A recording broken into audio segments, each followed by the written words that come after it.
প্রতিদিন শ্রবণ করুন ঠাকুর শ্রী শ্রী রামকৃষ্ণদেবের এই অমৃত উপদেশ। আপনার জীবন থেকে দূর হবে সমস্ত দুঃখ, কষ্ট এবং যন্ত্রণা। ভক্তগণ, হুগলি জেলার সাধারণ এক গ্রাম কামারপুকুরে 1836 খ্রিস্টাব্দে 18ই ফেব্রুয়ারি শ্রী রামকৃষ্ণ জন্মগ্রহণ করেন। পিতা শ্রী ক্ষুদিরাম চট্টোপাধ্যায়, মাতা শ্রীমতী চন্দ্রমণি দেবী। দুজনেই সরল ও ধর্মপ্রাণ।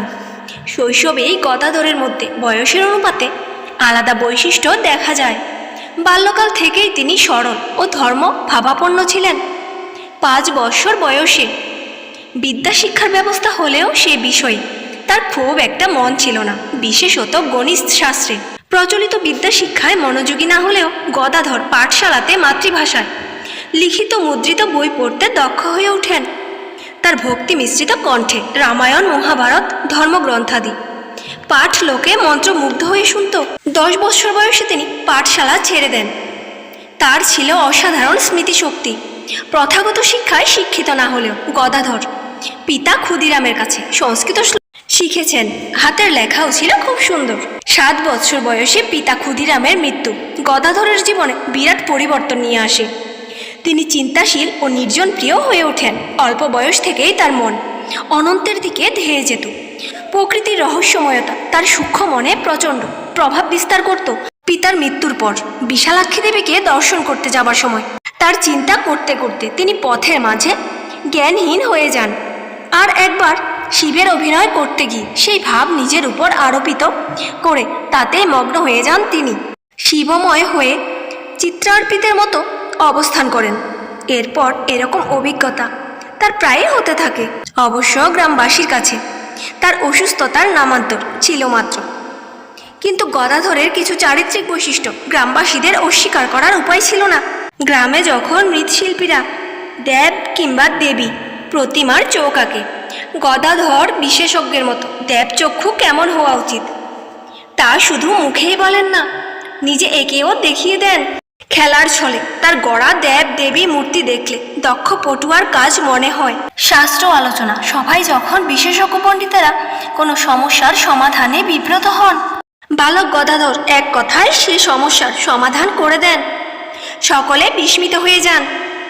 বাল্যকাল থেকেই তার গভীর সত্যনিষ্ঠার পরিচয় পাওয়া যায়। ঠাকুর বলেন, সরলভাবে বলো, হে ঈশ্বর দেখা দাও, আর কাঁদো আর বলো, হে ঈশ্বর। কামিনী কাঞ্চন থেকে মন তফাত করো আর ডুব দাও। উপর উপর ভাসলে বা সাঁতার দিলে কি রত্ন পাওয়া যায়? পাগল হও, ঈশ্বর প্রেমে পাগল হও। সব কাজ করবে কিন্তু মন ঈশ্বরেতে রাখবে।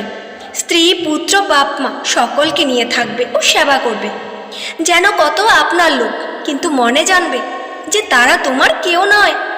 ঈশ্বরে ভক্তি লাভ না করে যদি সংসার করতে যাও তাহলে আরও জড়িয়ে পড়বে। বিপদ, শোক, তাপ এসবে অধৈর্য হয়ে যাবে। সত্য বলছি, তোমরা সংসার করছো, এতে দোষ নাই, তবে ঈশ্বরের দিকে মন রাখতে হবে, তা না হলে হবে না। এক হাতে কর্ম করো, আরেক হাতে ঈশ্বরকে ধরে রাখো। কর্ম শেষ হলে 2 হাতে ঈশ্বরকে ধরবে, তাহলে আর কোনো গোল থাকবে না। তখন দেখবে তিনি সব করেছেন, সব রামেরই ইচ্ছা। তার শরণাগত হও আর বেকুল হয়ে প্রার্থনা করো, যাতে অনুকূল হাওয়া বয়, যাতে শুভ যোগ ঘটে। বেকুল হয়ে ডাকলে তিনি শুনবেনই শুনবেন। একটু ডুব দাও, গভীর জলের নিচে রত্ন রয়েছে। জলের উপর হাত পা ছুড়লে কি হবে? ঠিক মানিক ভারী হয়, জলে ভাসে না, তলিয়ে গিয়ে জলের নিচে থাকে। ঠিক মানিক লাভ করতে গেলে জলের ভিতর ডুব দিতে হয়। অর্থ যার দাস সেই মানুষ। যারা অর্থের ব্যবহার জানে না তারা মানুষ হয়ে মানুষ নয়। আকৃতি মানুষের, কিন্তু পশুর ব্যবহার।